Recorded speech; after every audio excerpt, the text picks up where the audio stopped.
Assalamualaikum warahmatullahi wabarakatuh.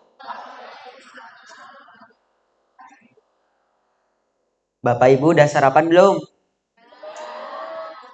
Kalau udah, lebih tegas lagi dong. Assalamualaikum warahmatullahi wabarakatuh. Teman-teman, coba bayangkan. Kita berdiri di atas bangunan yang sudah berusia 1200 tahun. Wow, lama sekali. Lalu, di bawah telapak kaki Anda, anyaman daun pandan kering, rasa kasar tapi lembut. Itulah sendal Kupana. Yeah.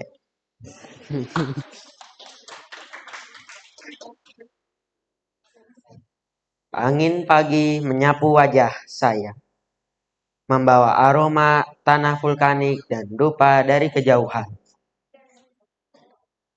Itulah pagi pertama ketika saya menginjakan kaki di Candi Borobudur.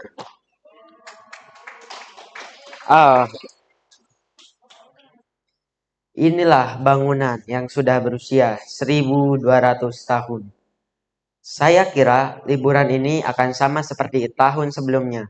Berfoto, makan-makan, lalu ke pantai, lalu pulang. Ternyata saya salah besar. Ya, salah besar. Ternyata liburan ini membawa pelajaran yang sangat bermanfaat bagi diri saya. Di antaranya, ketika saya sampai tingkat atas Candi Borobudur, saya melihat sesuatu yang membuat saya susah berbicara. Ya, patung Buddha tanpa kepala. Bukan hanya satu. Satu. Bukan hanya dua. Beberapa. Pemandu acara menjelaskan bahwa patung-patung itu dicuri ke kolektor ataupun dijadikan fondasi rumah. Di situ juga ada relief yang sudah mulai rusak. Hilang. Saya tidak habis pikir bagaimana mungkin kita lebih memilih keuntungan pribadi daripada menjaga warisan budaya. Teman-teman, izinkan saya meluruskan sesuatu.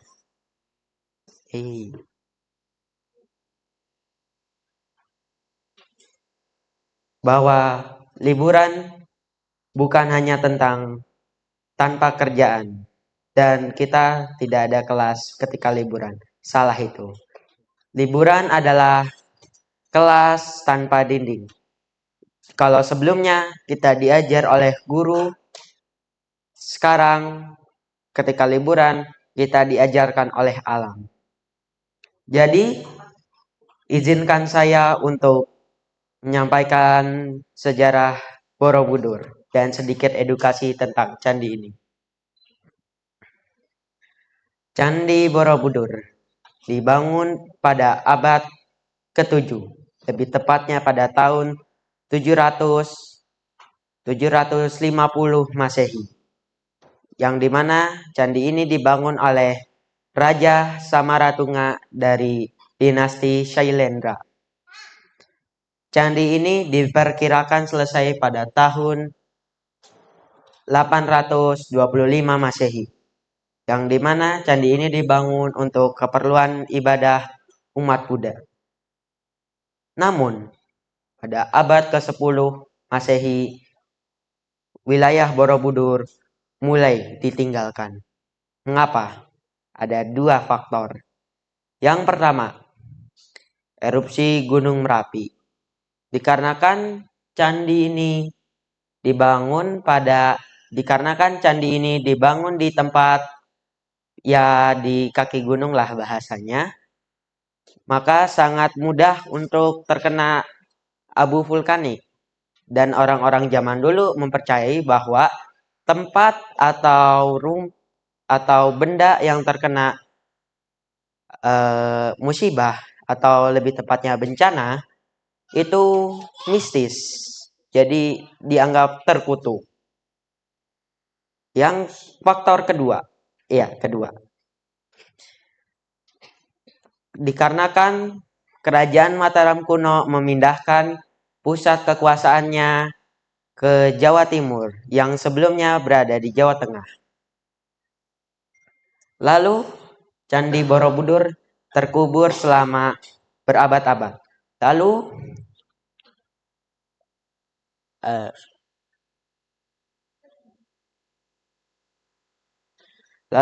pada sekitaran abad ke-17, candi ini ditemukan oleh umat Muslim yang waktu itu mendominasi agama di Pulau Jawa. Namun mereka meninggalkan lagi Candi Borobudur. Mengapa? Jawabannya, pada abad ke-16 terjadi pemberontakan Trunojoyo. Pemberontakan ini melibatkan pasukan Trunojoyo dan pasukan Amangkurat I. Lalu di akhir abad ke-16, Trunojoyo mati dibunuh oleh Amangkurat II. Sisa-sisa pasukannya melarikan diri ke hutan. Lalu ada cerita beredar di mana sisa pasukan tersebut bersembunyi di Candi Borobudur. Lalu tempat persembunyian itu diketahui oleh para tentara Amangkurat II. Lalu para pemberontak itu pun dibunuh oleh tentara Amangkurat I. Sangat menyedihkan. Oke, lanjut. Lalu pada abad ke-18, candi ini ditemukan oleh seorang jenderal Inggris bernama Raffles. Ya, dia adalah jenderal Inggris yang pertama kali menemukan Candi Borobudur. Waktu itu, Candi Borobudur ketika pertama kali ditemukan sudah sangat rusak parah. Abu vulkanik di mana-mana, stupa-stupa hancur, dan posisinya udah amburadul. Lalu akhirnya dilakukan pemugaran besar-besaran. Lalu pasca kemerdekaan, candi ini sudah mulai membaiklah.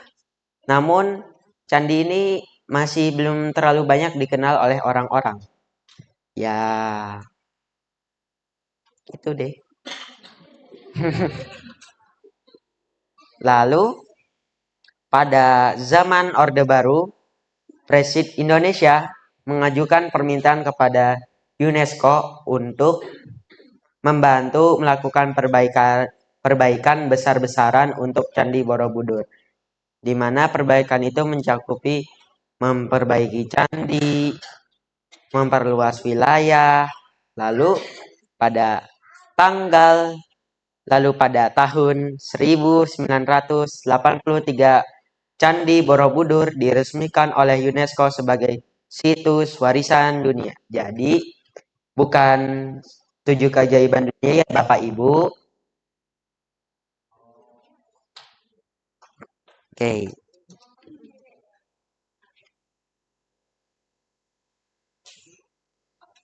Jadi setelah mendengar cerita tentang Borobudur, saya ingin menyampaikan edukasi tentang apa yang kita tidak boleh dilakukan di Candi Borobudur.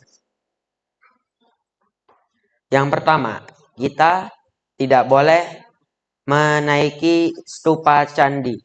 Ya, dikarenakan candi ini sudah berusia sangat tua.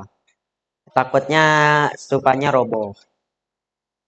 Yang kedua, kita sudah tidak boleh menaiki Candi Borobudur sampai tingkat ke-10. Dikarenakan tingkat ke-10 itu sudah dijadikan sebagai tempat yang disakralkan oleh umat Buddha. Jadi tingkat ke-10 itu dijadikan tempat ibadahnya. Yang ketiga, kita dilarang untuk menyentuh semua patung Buddha Ya, patung Buddha yang ada di dalam stupa. Jadi, dulu itu ada mitos. Ya, mitos. Mitos lagi, mitos lagi. Mitosnya adalah jika kita menyentuh jari patung Buddha di dalam stupa, maka semua keinginan kita akan terkabul. Malah ada cerita bahwa kalau kita nyentuh semua jari patung Buddha di semua stupa, konon katanya akan mendapatkan anak. Ya, seperti itu. Nah, saya mau tanya sekarang. Bapak Ibu percaya yang kayak gituan nggak? Kalau ada yang percaya, buru-buru tobat. Ya, karena itu tidak diperbolehkan oleh agama kita. Karena itu syirik. Syirik itu sama dengan dosa besar. Bahkan dikatakan dalam sebuah hadis bahwa jika kita mempersekutukan Allah, ya dengan cara seperti tadi, mengakui kepercayaan kayak tadi, maka sholat kita tidak akan diterima selama 40 hari. Lama banget itu.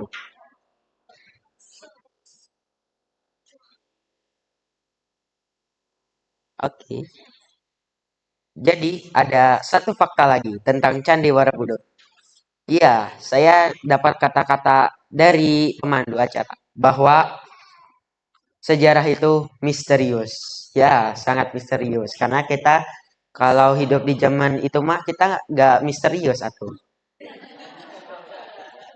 Jadi Candi Borobudur ini bukan hanya tempat sejarah bagi umat Buddha, malahan sebagai tempat konspirasi.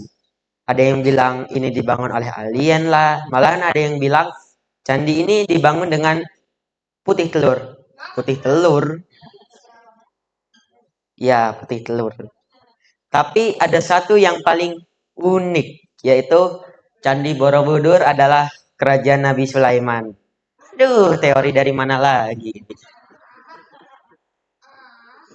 Yang dimana orang yang menganggap Candi Borobudur adalah kerajaan Nabi Sulaiman itu berpendapat bahwa di situ ada relief yang menceritakan kisah Nabi Yunus dan kisah Nabi Sulaiman itu sendiri. Ya, dan di sekitaran tersebut juga ada situs wisata Ratu Boko yang dimana dalam cerita dalam Al-Quran di mana Ratu Boko itu menurut mereka adalah Ratu Bilqis. Ratu Bilqis. Jadi jangan nyanyi Bilqis-Bilqis ya. Nah, siapa yang tahu daerah Wonosobo? Tahu. Di mana itu wilayahnya? Nah, berhubungan daerah istimewa Yogyakarta dekat dengan Jawa Tengah, Wonosobo juga dianggap sebagai negeri Saba karena Sobo itu kalau dalam bahasa Indonesia dibilang sama orang itu Saba. Jadi kayak tempat Saba. Dan di Wonosobo itu ada hutan nggak? Atau banyak pohon nggak zaman dulu? Ya, ada hutan.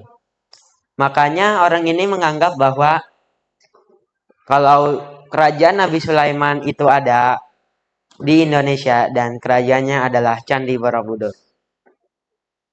Ya, ini mungkin hanya sebatas teori konspirasi, tapi saya suka dan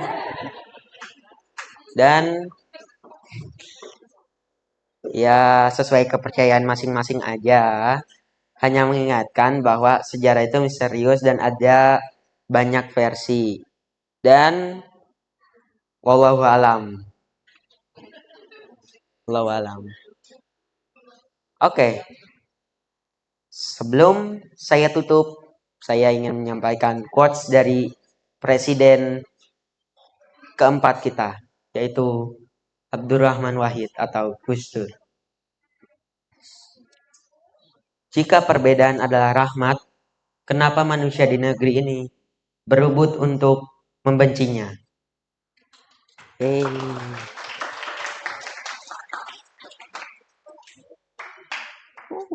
Oke, Sebelum ditutup, saya ada pertanyaan.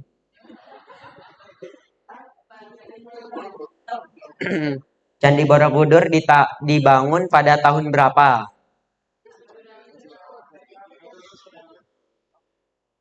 Tahun berapa? Betul. Selamat, Anda mendapatkan hadiah berupa Mentos.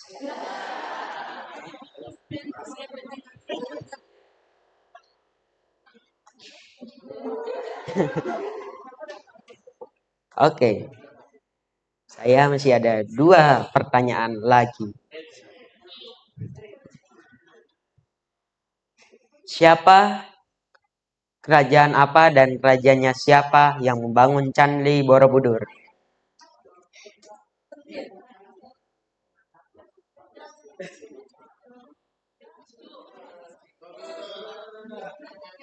Oke, jawabannya apa? Ya, betul. Selamat, Anda berdampingan dengan orang yang mendapatkan Mentos. Maka Anda juga mendapatkan Mentos.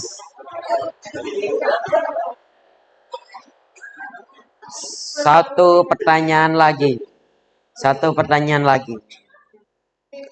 Pertanyaannya adalah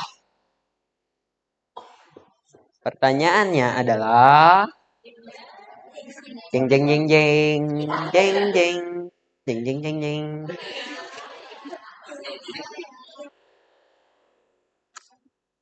Candi Borobudur dibangun di kota apa dan dia berdekatan dengan gunung apa? Yo, yang tahu nanti dapat Mentos lagi.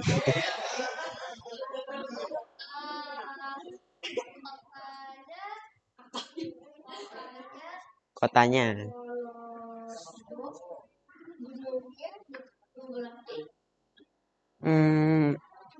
Oke, untuk kotanya salah tapi gunungnya betul. Hah? Susah kalau mentosnya di diskon. Oke, mungkin waktu sudah mulai berlalu. Jadi saya akan kembali ke tempat duduk itu sebagai penonton biasa.